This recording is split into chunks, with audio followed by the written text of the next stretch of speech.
नमस्कार दोस्तों, आप सुन रहे हैं द घोस्ट एनपीएल पर हॉरर कहानी। और आज की हॉरर कहानी है श्रापित शिशु, एक रहस्य। दोस्तों, ये कहानी करीब 150 साल पुरानी है। एक चांदपुर नाम का गांव हुआ करता था, जहां एक छोटा सा परिवार रहता था। उस परिवार का मुखिया राजकिशोर नाम का आदमी था, जो अपने माता पिता के साथ रहता था। जब राजकिशोर की उम्र करीब 6 वर्ष होगी, तब उसके पिता का देहांत हो गया। राजकिशोर के पिता के मरने के बाद उसकी पढ़ाई छूट गई। पिता की मृत्यु के बाद उसके घर की आर्थिक स्थिति बिगड़ने लगी और एक दिन ऐसा आया कि वो लोग भूखे मरने लगे। ये स्थिति देखकर राजकिशोर को चिंता होने लगी। क्या करूं, कैसे अपने परिवार को बचाऊं? उसने फैसला किया कि वह काम धंधा करेगा और अपना और अपनी माँ का पेट भरेगा। वह काम की तलाश में भटकने लगा और काम के लिए वो शहर को सोचने लगा, क्योंकि गांव में उसके लायक कोई काम नहीं था। जो काम मिलता भी, उससे वो अपना परिवार ना चला पाता, क्योंकि वेतन इतना कम होता कि उससे एक टाइम का भोजन ही चलता।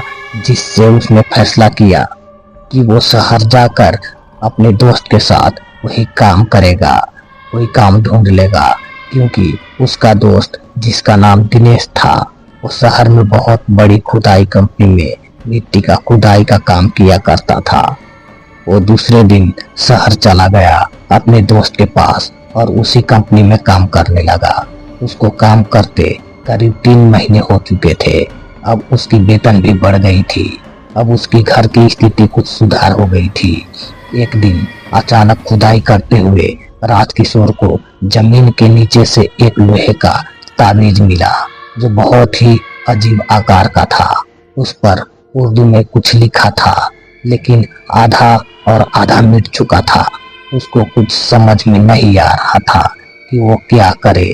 उसने वो ताबीज दिनेश को दिखाया और पूछा, देखो दिनेश, मुझे कुछ मिला है। दिनेश वो ताबीज देखा और बोला, ये तो ताबीज है, ये कहाँ से मिला? राजकिशोर ने पूछा, इस ताबीज पर कुछ लिखा है, तुम्हें तो उर्दू आती है, जरा बताओ क्या लिखा है इस पर।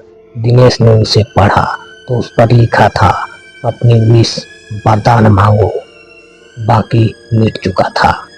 ये सुनकर राजकिशोर के चेहरे पर अजीब मुस्कुराहट आ गई और वह दूसरे दिन ही अपने घर चला गया और उसी रात उस ताबीज को सामने रखकर उसने विश मांगी और बोला, मैं सबसे ज्यादा पैसे वाला और अमीर बन जाऊं, और सो गया।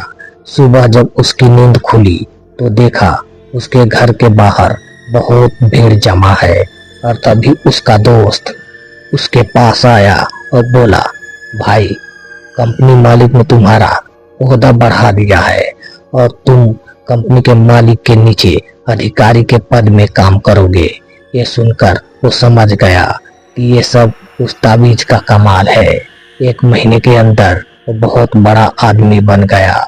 उसके पास गाड़ी, बंगला, पैसा, नौकर, सब कुछ आ गया। इसी खुशी में उसने अपने घर पार्टी रखी और पूरे शहर को बुलाया, और उसका दोस्त दिनेश नहीं आया।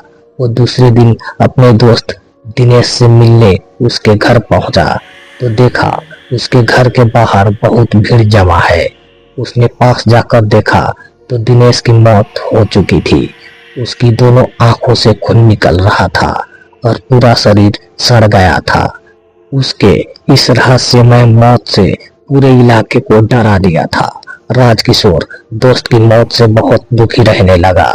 अब दिनेश की मौत के 3 महीने हो चुके थे। अब राजकिशोर की माँ को उसकी शादी की चिंता होने लगी थी। उसने ये बात राजकिशोर को कई बार बताई, लेकिन राजकिशोर ने कोई जवाब नहीं दिया। अब उसके घर रोज कोई ना कोई रिश्ता आने लगा, जिससे राजकिशोर बहुत परेशान था। उसने अपनी माँ से कहा, माँ, मैं एक लड़की से प्यार करता हूँ और उसी से शादी करूँगा।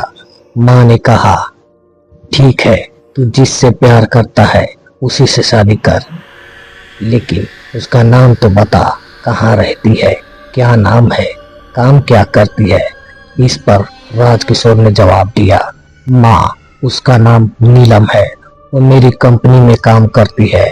उसके पिता सेना में थे, अब रिटायर हो गए हैं। लेकिन जब राजकिशोर ने अपनी शादी की बात नीलम को बताई तो वो बोली, पापा नहीं मानेंगे, क्योंकि वो मेरा रिश्ता सेना में काम करने वाले लड़के से ही करेंगे। ये सुनकर राजकिशोर बहुत दुखी हुआ और उसका दिल टूट गया। वो वापस अपने घर आया और विचार करने लगा कि वो नीलम से शादी कैसे करे और उसके पिता से बात कैसे करे। तभी उसकी नज़र उस ताबीज पर गई और उसने रात में अपनी दूसरी विश मांगी कि उसकी शादी नीलम से हो जाए, और वो सो गया। जब सुबह उठा तो देखा कि नीलम और उसके पिता उसके घर आए हुए हैं नीलम का रिश्ता लेकर, और 2 दिन बाद दोनों की शादी हो गई। शादी के 2 दिन बाद राजकिशोर को खबर मिली कि उसके ससुर नीलम के पिता की मौत हो गई है। ये सुनकर राजकिशोर और नीलम के घर जाते हैं तो देखते हैं नीलम के पिता के दोनों आंखों से खून आ रहा है और पूरा शरीर सड़ गया है। ये देखकर राजकिशोर के होश उड़ गए, क्योंकि ऐसे ही उसके दोस्त दिनेश की भी मौत हुई थी। वो कुछ समझ नहीं पा रहा था, ये सब क्या हो रहा है, उसके ही संबंधी ही क्यों मारे जा रहे हैं। नीलम के पिता को मरे 2 महीने हो चुके थे और धीरे धीरे पूरा साल हो गया, और राजकिशोर और नीलम की शादी के करीब 2 साल होने वाले थे, लेकिन अभी तक कोई संतान नहीं था। अब दोनों को संतान सुख की चिंता होने लगी। तभी उसको ताबीज के बारे में याद आया और उसने रात को जैसे ही ताबीज रखकर विष मांगने वाला था, अचानक नीलम आ गई और उस ताबीज को देख लिया। उसने राजकिशोर से पूछा कि ये क्या है, तो उसने विस्तार से पूरी बात बताई कि ये ताबीज कैसे विष पूरी करता है।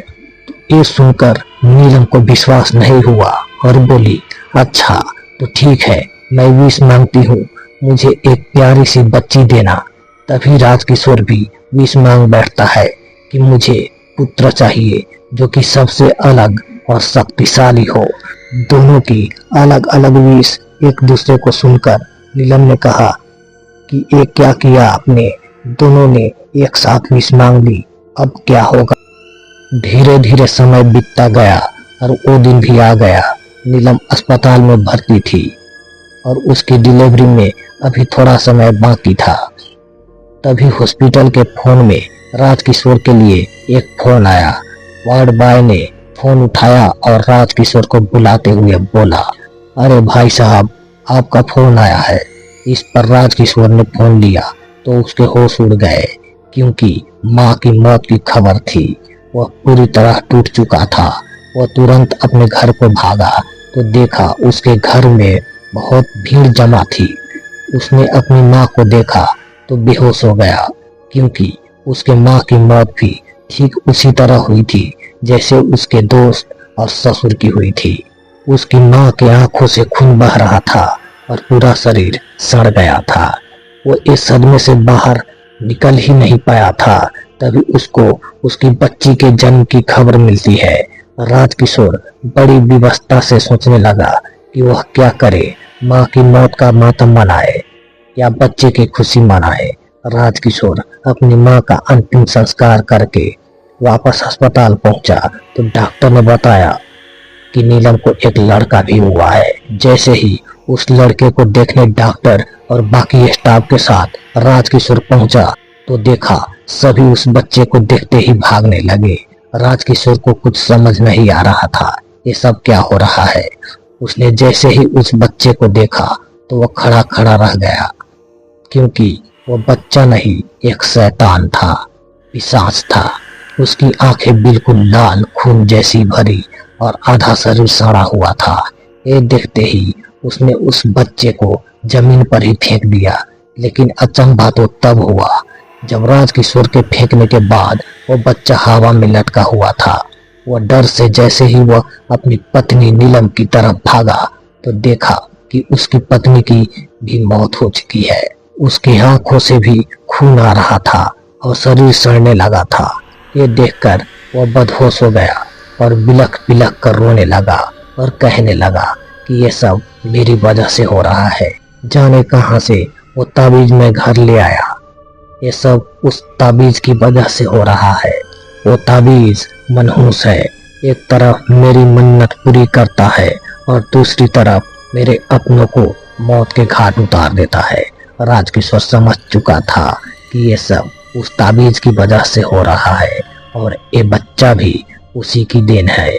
वह तुरंत अपने घर गया और उस ताबीज को किसी जंगल के मिट्टी के नीचे दफना दिया और वापस अस्पताल पहुंचा तो देखा वो बच्चा नीलम का मांस खा रहा था। ये देखकर राजकिशोर के होश उड़ गए। उसने बगल में रखे लोहे की रॉड से उस बच्चे पर हमला कर दिया और वहां से अपनी पत्नी के शरीर और बच्ची को लेकर भाग गया। उसके जाने के बाद उस बच्चे के अंदर से एक आवाज आई,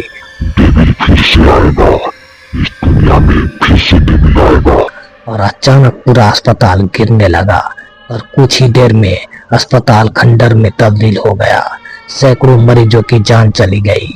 उधर राजकिशोर अपनी पत्नी और बच्ची के साथ शहर के बाहर एक जंगल में आ गया, जिसने राजकिशोर ने अपनी पत्नी को दफना दिया और फूट फूट कर रोने लगा और कहने लगा, आज मेरे लालच ने मेरे परिवार की जान ले ली।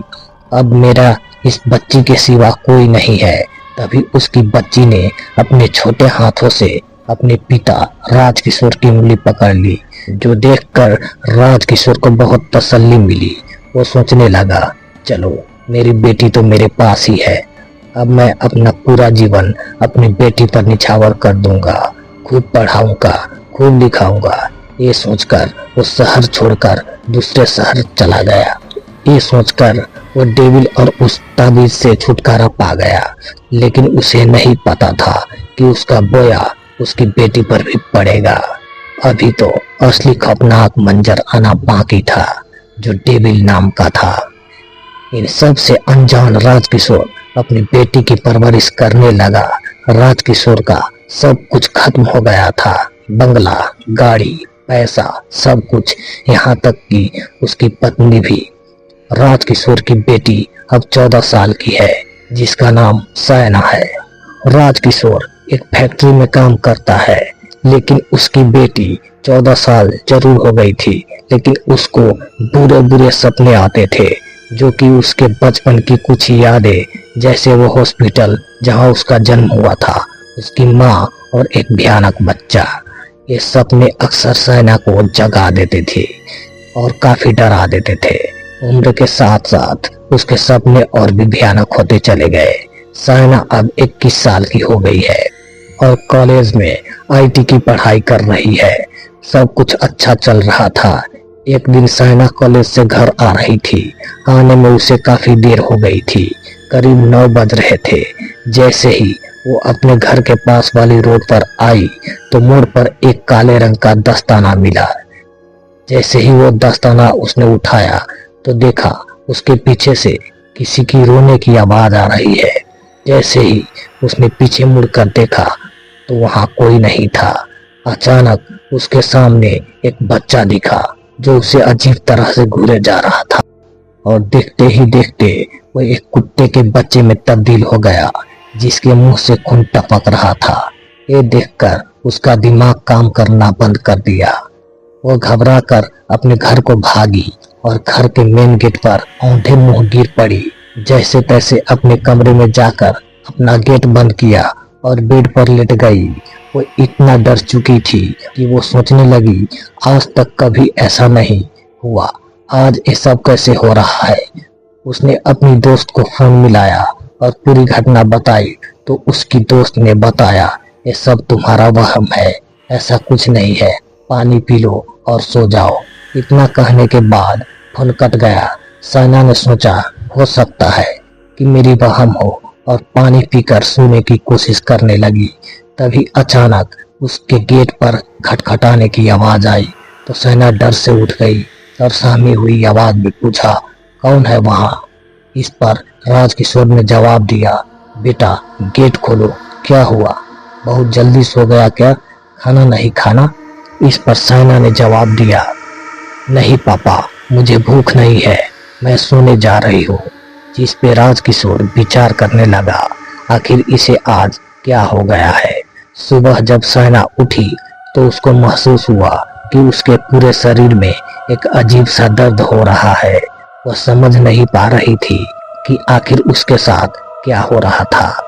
ये सब उसने अपने कॉलेज के दोस्तों को बताया तो किसी को यकीन नहीं हो रहा था, बल्कि उल्टा उसका मजाक उड़ा रहा था। साइना को ये सब अक्सर दिखाई देने लगा। वो रात भर सो नहीं पाती थी और ना ही उसका मन लगता था। साइना ने अब कॉलेज जाना भी बहुत कम कर दिया था। फिर अचानक एक दिन सुबह सुबह साइना जॉगिंग के लिए निकली तो रास्ते में उसे वही लड़का दिखा जो उसके सपने में आता था। वो छोटा लड़का बड़ी अजीब तरह से साइना को देख रहा था और अचानक वह जंगल की तरफ भागना शुरू कर दिया। साइना भी उसके पीछे पीछे भागी और उसने कुछ ऐसा देखा जिसको देखकर वो बेहोश हो गई। साइना जब उस बच्चे के पीछे जाती है तो वो एक शिशु जिसका जन्म भी नहीं हुआ है, वो लड़का उसकी आंखें निकाल कर खा रहा है, जिसे देख वो बेहोश हो जाती है। जब उसे होश आता है तो अपने आप को दूसरी जगह पाती है। वह जगह बहुत ही अजीब थी। वहां बहुत अंधेरा था, रोशनी की एक किरण तक नहीं थी और वो लड़का भी वहीं उसके पास बैठा हुआ था, जिसे देखकर उसके मुंह से चीख निकल गई और उसने पूछा, कौन हो तुम? क्यों मुझे परेशान कर रहे हो? क्या चाहते हो तुम? उस लड़के ने कोई जवाब नहीं दिया और अचानक उसकी खोपड़ी कटकर अपने आप साइना की गोद में गिर गई। यह देख साइना जोर से चीखी और वहां से भाग गई। जैसे ही वो वहां से भागी तो उसका सिर एक दीवार से टकराया और वो बेहोश हो गई। कुछ समय बाद दोबारा होश आया तो उसने अपने आप को घर पर पाया। साइना को कुछ समझ नहीं आ रहा था आखिर हो क्या रहा है। जैसे ही वो उठकर वॉशरूम पहुंची, जैसे ही उसने नल की टोटी खोली तो उसने देखा पानी की जगह खून आने लगा। वो जोर से चिल्लाई और अचानक ही वो खून की जगह वापस पानी आने लगा। साइना बहुत परेशान हो रही थी। तभी अचानक उसके पिताजी की आवाज आती है और पूछती है, क्या हुआ, तुम ठीक हो बेटी? इस पर साइना ने जवाब दिया, जी हाँ, मैं बिल्कुल ठीक हूँ। और वापस अपने कमरे में जाती है। वो सोचने लगती है आखिर क्या हो रहा है। तभी उसके कॉलेज के दोस्त अली का फोन आता है। अली एक मुसलमान है जो उसी कॉलेज में पढ़ता है। वो साइना को मन ही मन पसंद करता है। आज वो साइना को अपनी दिल की बात बताने के लिए कॉल करता है, और साइना जैसे ही फोन उठाया तो अली ने बोला, हेलो साइना, क्या कर रही हो? इस पर साइना ने जवाब दिया, नहीं कुछ नहीं, तुम बताओ कैसे याद किया? अली ने जवाब दिया, बस ऐसे ही कल की थी, कुछ बात करनी है, पर कैसे कहूँ कुछ समझ नहीं आ रहा है। साइना ने जवाब दिया, जो कहना है साफ साफ कहो, क्या बात है? अली ने घबराते हुए जवाब दिया, साइना, मैं तुमसे प्यार करता हूँ और शादी करना चाहता हूँ। इस पर साइना कुछ बोलती इससे पहले कि उसके घर की बिजली चली गई और तेज हवा के साथ घर की खिड़की का शीशा अचानक टूट गया, जिससे साइना बहुत डर गई और उसके हाथ से रिसीवर गिर गया। तभी उसको वो लड़का खून से साना दिखाई पड़ा, जिससे वो जोर जोर से चिल्लाने लगती है, जिसे दूसरी तरफ फोन में अली सुन लेता है और वो उसकी डरी हुई आवाज सुनकर उसके घर की तरफ निकल पड़ता है और कुछ ही समय में उसके घर पहुंच जाता है और जाकर देखता है साइना डरी सहमी हुई अपने कमरे के एक कोने में रो रही है। अली जैसे ही उसके पास पहुंचकर उससे पूछता है, साइना क्या हुआ? अचानक साइना अपने बगल में पड़े एक डंडे से उस पर हमला कर देती है। हमला करने के बाद जब होश में आती है तो देखती है कि उसने धोखे से अपने दोस्त अली को मार दिया, जिसके सिर से खून आ रहा है। वो अली के सिर पर एक कपड़ा बांधती है और अपनी गलती की माफी मांगते हुए कहती है, मुझे माफ कर दो, मैंने सोचा कोई और है। इस पे अली ने पूछा, क्या हुआ और कौन है यहाँ? यहाँ तो कोई नहीं है। इस पर उसने बताया कि कोई है जो मुझे परेशान कर रहा है, देखो खिड़की के शीशे टूट गया है। अली ने देखा तो सारे खिड़की दरवाजे ठीक थे। उसने कहा कि देखो सारे खिड़की दरवाजे ठीक है, यहाँ कुछ ऐसा नहीं है। ये देखकर सायना चौंक गई और उसे कुछ समझ नहीं आ रहा था आखिर क्या हो रहा है। उसने अली को अपने साथ रुकने को कहा कि आज तुम मेरे घर पर ही सो जाओ, मुझे अकेला छोड़कर मत जाओ, पापा भी आज काम से नहीं आ पाएंगे। इतना कहने पर अली वहीं रुक जाता है और सायना को पानी पिलाता है। रात के 1 बज गया था। अब अली ने अपना बिस्तर नीचे जमीन पर बिछा लिया और सायना बेड पर सो गई। अचानक 3 बजे सायना को महसूस हुआ कि उसका बेड जैसे हवा में और गोल गोल राउंड कर रहा है। तभी उसकी आंखें खुली तो देखा वो बच्चा ऊपर छत से चिपका हुआ है और उसका बेड छत से कुछ इंच दूर उस बच्चे के ठीक सामने है। ये देखकर सायना जोर जोर से चिल्लाने लगी। अचानक अली की नींद खुली तो सायना सपने में चिल्ला रही थी। उसने उसको हिलाते हुए जोर से आवाज मारी, सायना क्या हुआ?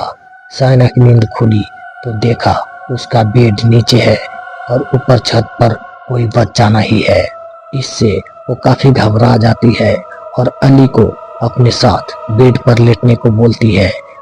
इस बार अली खामोशी से बोलता है, नहीं मैं ऐसे कैसे लेट सकता हूँ इस पर। सायना ने जवाब दिया, मैं तुमसे बहुत प्यार करती हूँ, मुझे तुम्हारी जरूरत है, मेरी जिंदगी में और कोई नहीं है तुम्हारे सिवा, मुझसे शादी करोगे? ये सुनकर अली दंग रह गया। उसने सोचा कि ये बात तो वो कहने वाला था, लेकिन सायना ने खुद बोल दी। उसने मुस्कुराते हुए जवाब दिया, जरूर, मैं भी तुमसे बहुत प्यार करता हूँ।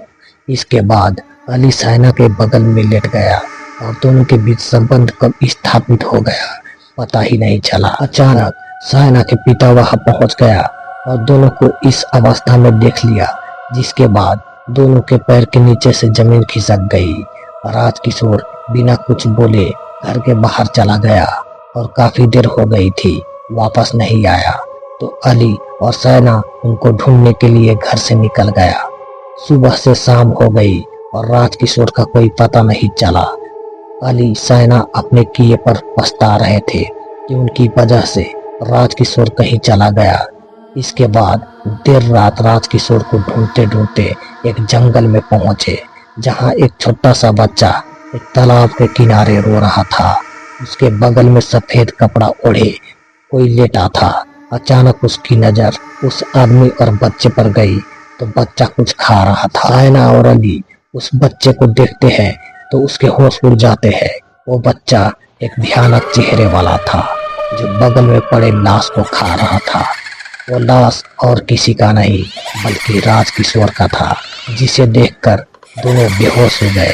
जब उनको होश आया तो वो थाने में पुलिस के पास थे, जो उनसे ये पूछ रही थी कि वो दोनों इतनी रात उस जंगल में क्या कर रहे थे।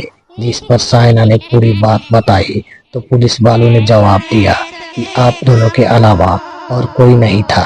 जिसे सुनकर दोनों को होश उड़ गए। ये कैसे हो सकता है? फिर उस जंगल में क्या हुआ था? पुलिस वाले ने दोनों को छोड़ते हुए बोले कि अब सीधे अपने घर जाना और कहीं नहीं। इतना बोलने के बाद दोनों को छोड़ दिया।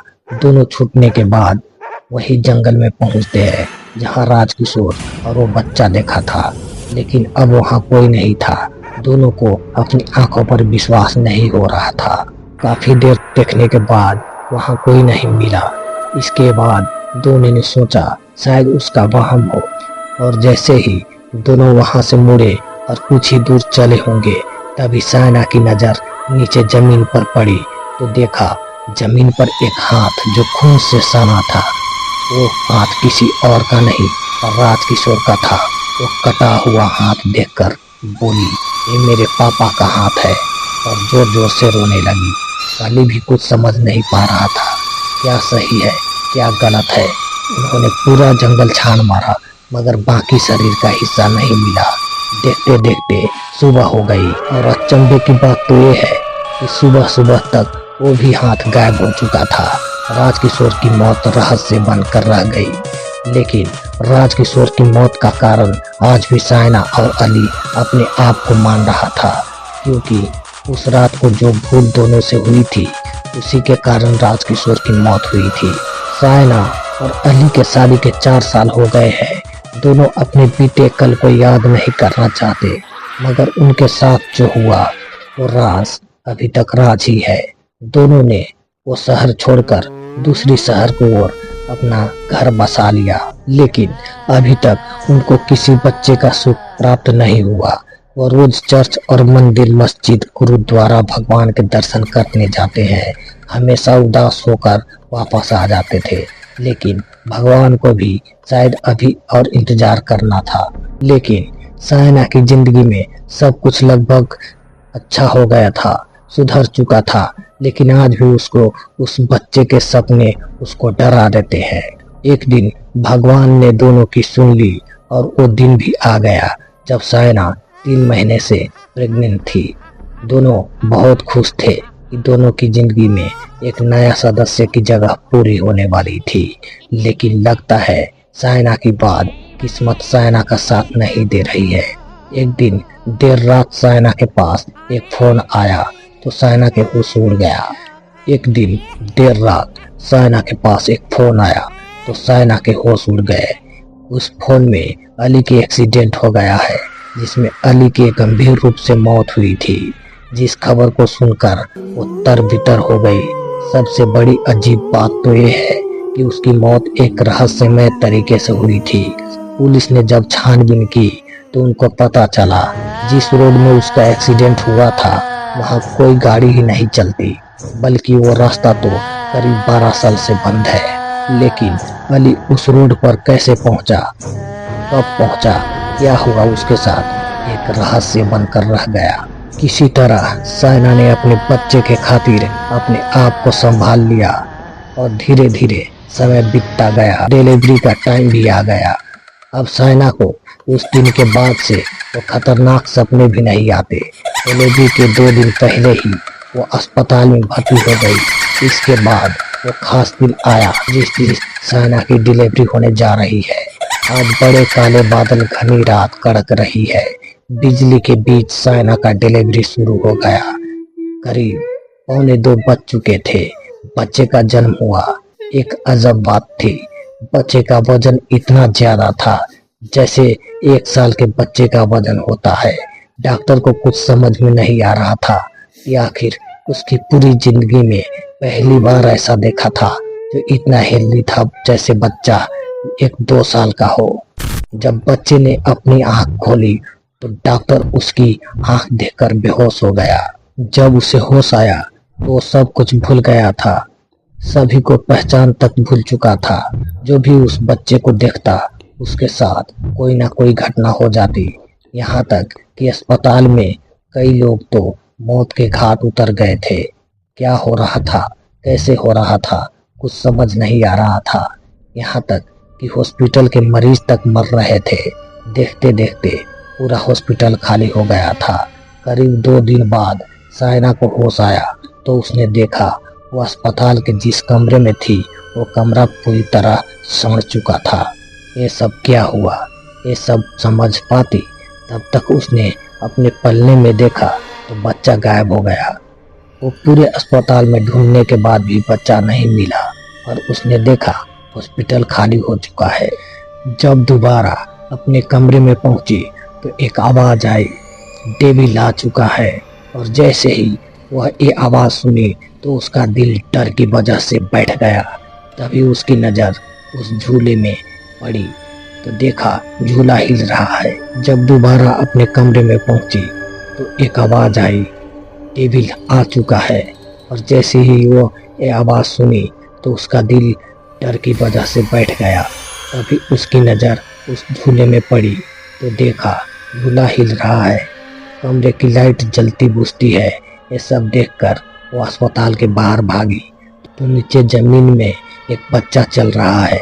ये देखकर उसके दिमाग खराब हो गया। और जैसे ही सायना इस बच्चे के पास आई तो अचानक आवाज आई, डेविल आ चुका है।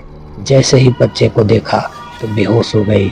दोस्तों, इसका पार्ट 2 जल्द ही लेकर आएंगे। धन्यवाद।